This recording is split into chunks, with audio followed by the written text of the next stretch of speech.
Hello everyone, অসীমার কিচেনে আপনাদের সকলকেই স্বাগত। আজকে আমার নতুন রেসিপি দেশি চিকেনের কষা মাংস। এর জন্য আমি নিয়েছি 800 গ্রাম মতো দেশি চিকেন, যেটাকে ভালো করে ধুয়ে পরিষ্কার করে জল ঝরিয়ে আমি একটা বাটির মধ্যে নিয়ে নিলাম। এরপর আমি ম্যারিনেশনের জন্য দিয়ে দিলাম 2 চামচ মতো নুন আর 2 চামচ মতো সাদা ভিনেগার, আর দিয়ে দিলাম হাফ চামচ মতো হলুদ গুঁড়ো আর হাফ চামচ মতো লাল লঙ্কার গুঁড়ো। সবশেষে দিলাম 2 চামচ মতো সর্ষের তেল। সমস্ত উপকরণগুলো খুব ভালো করে মিশিয়ে আমি এটাকে মেখে নিলাম। আর আমি এই মাখিয়ে নিয়ে এটাকে ম্যারিনেশনের জন্য রেখে দিলাম 15 থেকে 20 মিনিটের জন্য। এরপরে আমি এটাকে ঢাকা দিয়ে পাশে সরিয়ে আমি একটা মশলা তৈরি করে নেব। এই মশলার জন্য আমি দিয়ে দিলাম 2 চামচ মতো গোটা ধনে, 2 চামচ মতো গোটা জিরে আর 4টে শুকনো লঙ্কা। যে মশলাটাকে আমি জল দিয়ে মিনিট 15 ভিজিয়ে তারপরে এটাকে পেস্ট করে নিয়েছি। এরপর কড়াইতে দিয়ে দিলাম 150 মিলিলিটার মতো সর্ষের তেল। তেলটা গরম হয়ে গেলে এর মধ্যে দিয়ে দিলাম 2টো দারচিনি আর 4-5টা এলাচের টুকরো। এলাচটাকে অবশ্যই ফাটিয়ে দিয়েছিলাম। এরপর এর মধ্যে আমি দিয়ে দিলাম 5টা মিডিয়াম সাইজের কুচি করে কাটা পেঁয়াজের টুকরো। এই সময় কিন্তু গ্যাসের আঁচ বাড়িয়ে রাখবেন, কমাবেন না।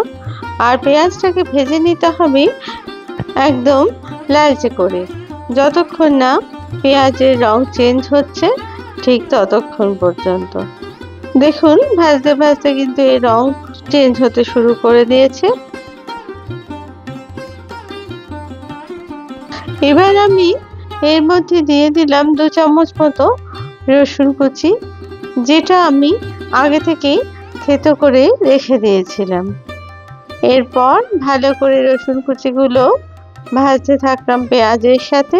তারপরে এর মধ্যে আমি দিয়ে দিলাম 1 চামচ মতো গ্রেট করা আদা। আদাটাকেও খুব ভালো করে এর সাথে ভাজতে থাকলাম।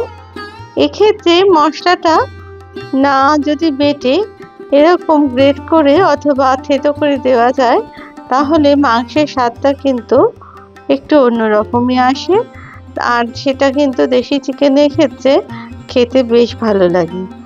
তাই এরকমভাবে আমি আজকে থেতো করেই দিলাম।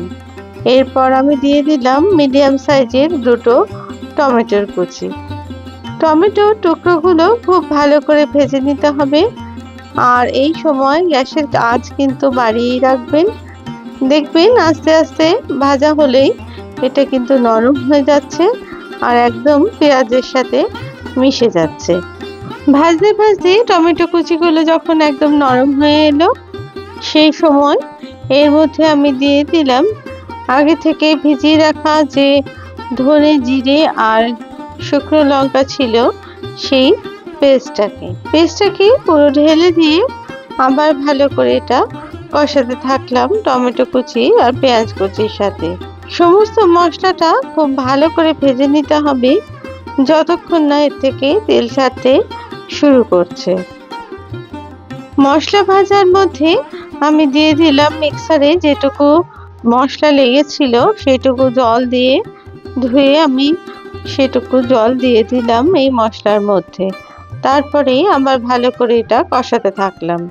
এখানে আমি 3 থেকে 4 চামচ মতো জলের ব্যবহার করেছি।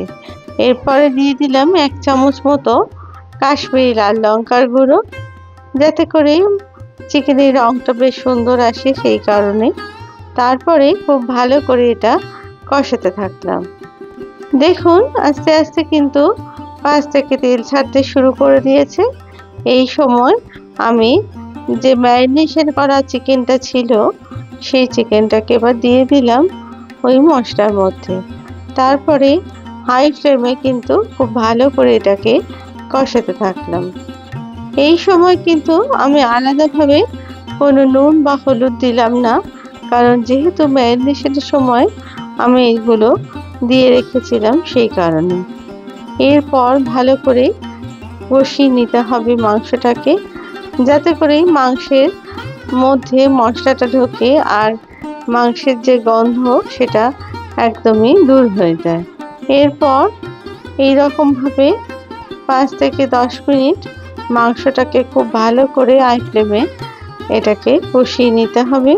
মিনিট 10 কষানোর পরে যখন 5 থেকে তেল ছাড়তে শুরু করবে, তখন এর মধ্যে আমি দিয়ে দিলাম 2 বড় রসুনের একদম পুরো কোয়া, আর দিয়ে দিলাম 3-4টে চেরা কাঁচা লঙ্কা।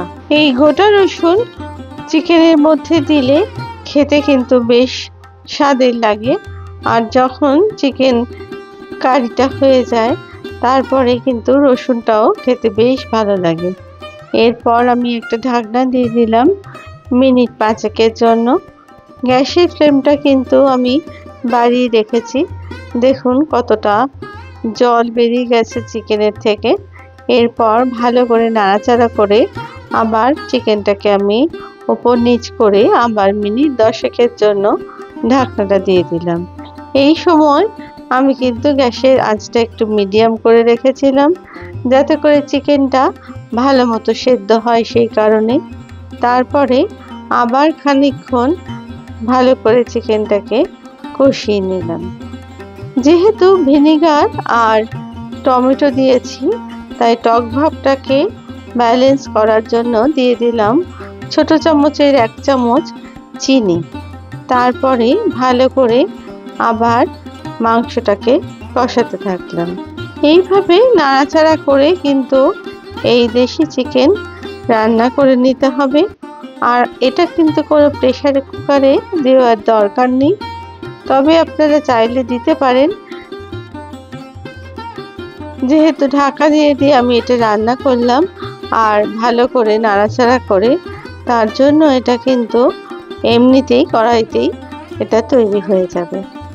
যখন মশলার থেকে এরকম 5 থেকে তেল ছাড়তে শুরু করলো, তখন আমি নুনটা একটু চেক করে দেখলাম একটু নুনটা কম আছে, তাই আরও 1.5 চামচ মতো নুন আমি যোগ করে দিলাম। এরপর নুনটাকে ভালো করে চিকেনের সাথে মিশিয়ে নিলাম, আর সবশেষে দিয়ে দিলাম এর মধ্যে 200 মিলিলিটার মতো গরম জল।